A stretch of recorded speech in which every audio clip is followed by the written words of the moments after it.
Hello, hockey fans, and we are back with another edition of my hockey coverage and analysis, doing every game on the board.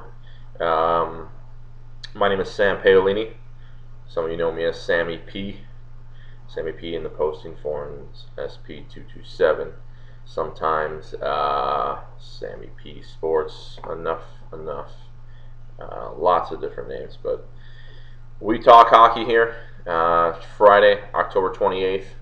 We're going to go over, do it a little differently today. Since it is a Friday, I'm going to do cover the games tonight. Go over the games from last night, cover the games that are going to happen tonight, and then do a brief overview on some of the games that interest me on Saturday and Sunday. So let's move on to last night's game. Just go over these quickly. There's 11 of them, so I don't want to talk too much about these games. Toronto at the Rangers beat them 4-2. I thought the Rangers played great in the first period. They put 16 shots on Gustafson, who I thought played very well in net and stole that game for Toronto. Toronto did enough later in the game. They played well in the second and third period to get that 4-2 win. So definitely a great road win there by Toronto. The Islanders in Pittsburgh. Like I said yesterday, I liked this game to be a little higher scoring. It was 1-0 after the second period. I was watching a couple other games, turn it back with 17 minutes left in the third, and it was a 2-1 game already. So they tied it up on the power play, and the power play seemed to be working yesterday for both these teams, and that got them to 3. And Pittsburgh did end up winning in a shootout. Winnipeg Philadelphia game. What an absolute gong show of a game that was. It's 5-1 for Winnipeg, 6-2, then 6-4 right before the end of the second. They score, and then the Philly takes the lead, and Winnipeg comes back. I mean, just an absolute. I wouldn't even say a great game. It was an exciting game, but from a defensive standpoint, definitely not a great game. You definitely see that Philadelphia. They can play that type of game. Winnipeg really can't. Surprised Winnipeg came on top in a game like that. Just Philly just expanded a little too much energy coming back in that game. It was a nice. I gave you Winnipeg yesterday as well. I think this Philadelphia team is a play against team right now. I think they're a little bit overvalued. They won a few games early in the season, which made them overvalued, and now losing Pronger and having some goalie problems right now. It's a bit of a question mark there in Philadelphia. Montreal, I thought they were in a spot for they were in a little letdown spot coming into Boston. Proved me wrong. Got a win late in that game, 2-1 against Boston. Boston once again can't put goals on the board. I expect a little bit different game this weekend. I'll talk about more about that when these two teams match up later this weekend. Columbus and Buffalo. I really like Buffalo at home to come through, even though they were up 2-0 early. Columbus came back and tied it 2-2, but Buffalo stood strong and got a goal late in the game, and 2 goals late in the game, late in the third. So solid win by them. Enroth played great in net. I think he shot 41 shots. So a good backup showing there by Enroth when Miller wasn't in. Florida and Ottawa, tied game 2-2 late. Ottawa takes the lead late. Florida comes right back, scores a goal when they have an empty net with about 30 seconds left, I believe, and then Ottawa sticks the dagger in Florida with 4 seconds left to win that game 4-3. Really liked Florida in that game. As much as I said on the show yesterday that I thought this game would be higher scoring, just because the power plays were so good and the penalty kills were so poor. I really liked Florida in this spot. I thought Markstrom, would be able to steal that game and outplay, outduel Anderson, and at times he did. But Florida just some of the turnovers that they did, the last 2 goals, the turnovers they made to give Ottawa the game, those are mistakes that need to be corrected for a team like Florida to make a playoff push. Tampa Bay and Nashville. Said yesterday I really thought Nashville was going to come through and break through offensively against this Tampa Bay team. They ended up winning 5-3. I had a buddy call me at about 6:30, as he usually does, asking me who I liked in the games, and he said, I really like Tampa Bay tonight. And I said, why do you like Tampa Bay?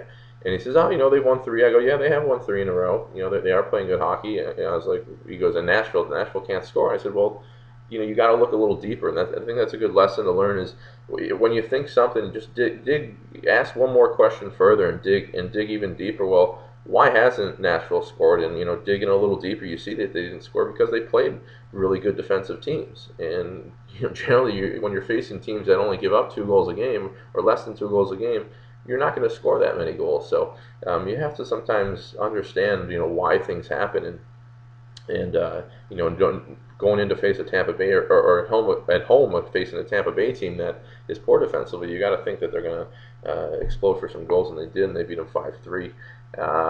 Anaheim, Minnesota. Didn't watch the game. Anaheim did win that game 3-2. I thought they were in a good spot there against Minnesota, but once again, you never know with either of those two teams. So. Los Angeles, Dallas, 5-3. Los Angeles victory there on the road. I think everyone thought that it was going to be a little lower scoring game, but it ends up being a 5-3 game, and Los Angeles just has too many weapons for Dallas there, and being cheap as favorite as they were on the road, I think that was a good spot for Los Angeles. Edmonton and Washington. Edmonton wins that game 2-1, scoring 2 power play goals. Mentioned on the show yesterday, I thought it was going to be a low-scoring game. I thought Edmonton had a shot to win that game and break the 7-game winning streak of Washington. If they were able to keep that game low-scoring, they were. And if they were able to stop Washington on the power play, they were. And they capitalized on theirs. They scored their 2 goals on the power play, winning that game 2-1 and extending their winning streak now to 3 games. That young Edmonton team. I didn't mention anything about. I'll talk a little bit more about their young guns later on when we talk about the game today. And Phoenix beats New Jersey 5-3. Scores a little bit skewed there. I saw some of the game. I like New Jersey in that game. It's one thing to take note of that I should probably mention that I noticed from my experience playing in the minors and playing pro hockey is that when you're on a long road trip like New Jersey is, and you get down in a game, especially you get down in a game like 3-2, sometimes it's hard to come back when you're on a long road trip, and you're playing your 3rd game in 4 nights, you're playing your 2nd game in back to back.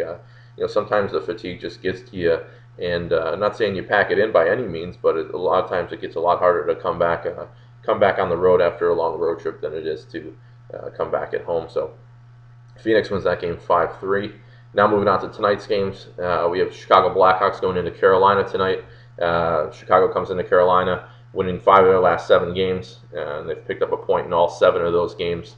They face a Carolina team that's been, to say the least, they've been streaky to start the season, losing their first 3 games, and then they win their next 3 games in a row. Now they've dropped their last 3 games in a row. So Carolina definitely is a streaky team to start this season.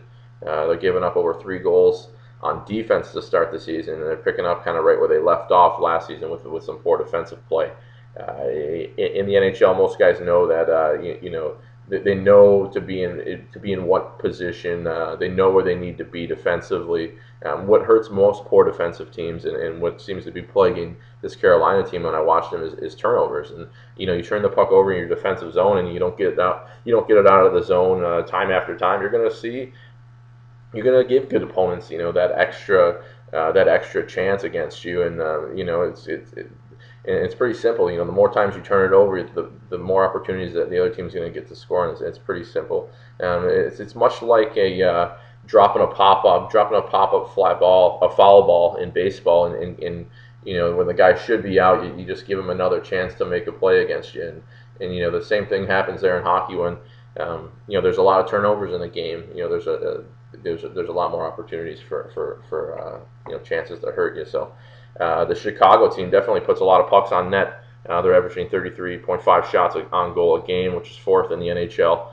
They go against a Carolina team who's 3rd in the NHL at allowing shots on goal. They're letting their opponents fire 32.8 shots a game, and like I said, that's kind of a function of turnovers and giving your opponents those second chances and not clearing them out from in front of the net. So kind of moral of this story is, if Carolina gives Chicago those second chances, then Chicago's a more than enough talented team and deep enough team to take advantage of them.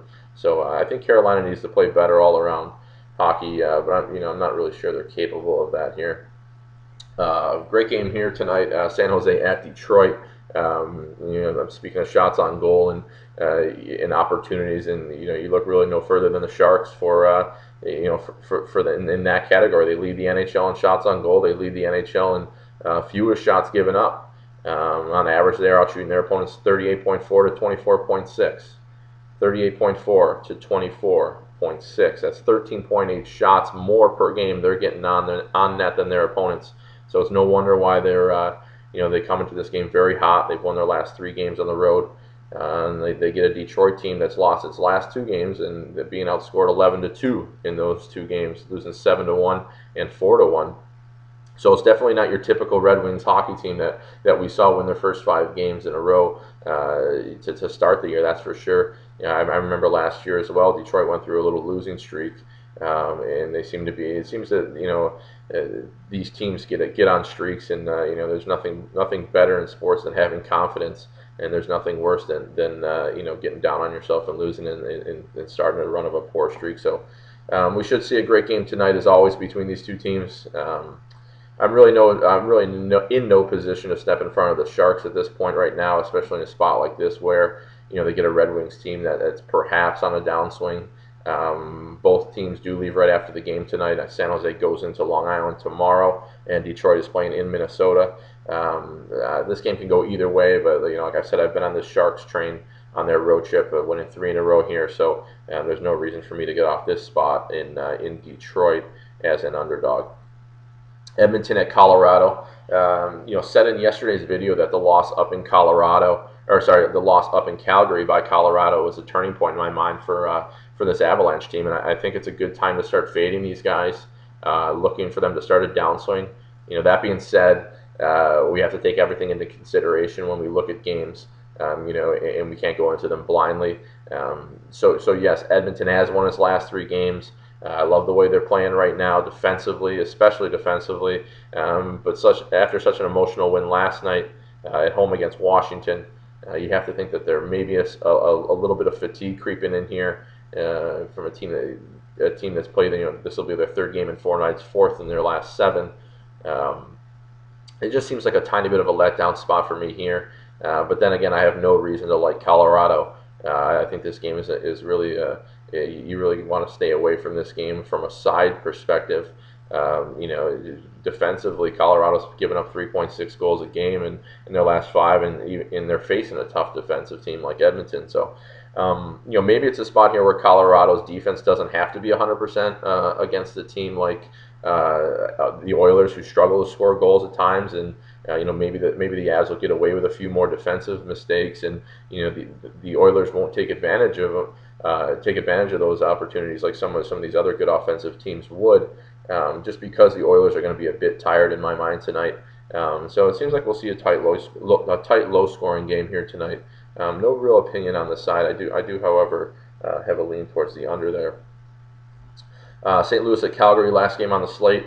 I'm actually surprised to see people jump on Calgary, so soon. That they won that 1 game against Colorado the other night. Mentioned in my videos that I don't like this Calgary team overall. I thought they were in a really good spot, perfect spot against Colorado. But that being said, people seem to be jumping on this team like they're ready to go on a streak, which I'm not so sure of. They open up as a small favorite at minus 115 now. They've already been bet up to about minus 140. I just don't think people want to give this Blues team enough credit.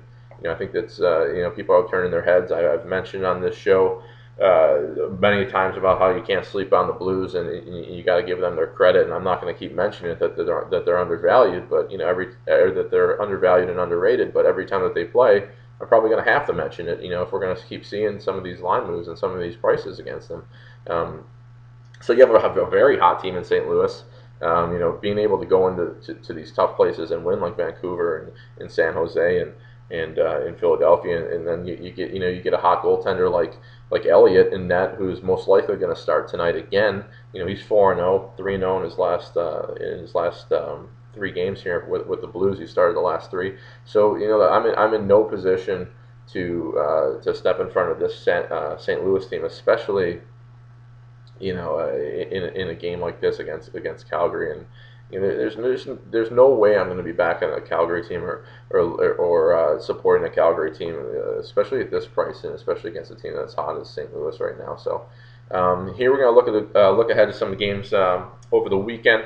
some games of interest to me. I think just looking at the card, you know, from an overview, I don't want to take up too much time, but we have an early game tomorrow at 3:05 Eastern, Saturday 3:05 Eastern. I like the Rangers to bounce back there at home against the Senators. No prices out for this so far, but I'm sure we're going to see the Rangers as some heavy favorites there. So even though I like them to bounce back, you got to just double check. You know, you don't want to be laying too much wood there. Boston goes into Montreal. I said I'd like to talk about this game a little bit. Boston goes into Montreal after losing yesterday night 2-1. I think we're going to see a little different Boston team here on the road as opposed to being home. I think I'm looking for that one to be a little higher scoring game. I think people will automatically assume that it's going to be a lower scoring game, and I think that's the wrong way to think. I think this Boston team plays a little bit different on the road, a little more open on the road, and you know, I think we'll see that tomorrow night, Saturday night. Other game of interest to me, Winnipeg comes down to Tampa. I'm sure we'll see Tampa as a big favorite here, but this is a perfect example of you know, where I think Tampa has a big advantage against you know, their opponent, unlike when they did in Nashville, where they faced a better defensive team. You know, we all know Tampa Bay can put up numbers. We all know that they can score goals, and I think we'll see Winnipeg let them do that tomorrow at home. Winnipeg doesn't have a very good defensive team, and I think we'll see Winnipeg, you know, allow them to move through the neutral zone, you know, uncontested, and allow them to give them their space that they need to create plays. And you know, that's a team. These are kind of games that you look for, you know, when you're looking to back a team like Tampa. You know, are they playing a good defensive team, and is that offense good enough to capitalize on this Tampa Bay defense? I think we'll see a higher scoring game here. I wouldn't be surprised to see a total of 6 in this game. I think we could see definitely a blowout win here in Tampa by Tampa. I think if this game is lined at 5.5, I think it's the wrong. I think it's the wrong line. I think we'll see this thing come out at 6. Other games of note here: Chicago, some tough travel. They are playing in Carolina tonight. They have to go back home tomorrow to face Columbus. It could be a little trap spot game for them. So watch out for that one. Washington and Vancouver should see a low-scoring game there. You know, my feeling is that you know, if you can get the Canucks cheap in that game, you know, I think it's the way to go, since the Caps will be playing their second game on this West Coast road trip. Sunday's games, only 4 being played there. I think at first glance, I think Los Angeles at Colorado is a good play if it's cheap enough, especially if Colorado wins tonight at home against Edmonton. I think that, you know, that'll fool some people, and it'll definitely get you know, get them back on this Avalanche bandwagon. And so I'm almost hoping that the Avs win tonight, just so we'll see a better price on Los Angeles come Sunday. I think this Los Angeles team is much more talented, much more deep than is much better defensively than this Colorado team. I don't think anyone can argue that. So I think we'll see. You know, this is the time when Colorado will start fading down. You know, starting their downswing. That's it for today. I hope you enjoyed it, everyone. I hope you have a great weekend. Enjoy the games tonight and Saturday and Sunday. I will see you back here on Monday afternoon. Good luck and goodbye.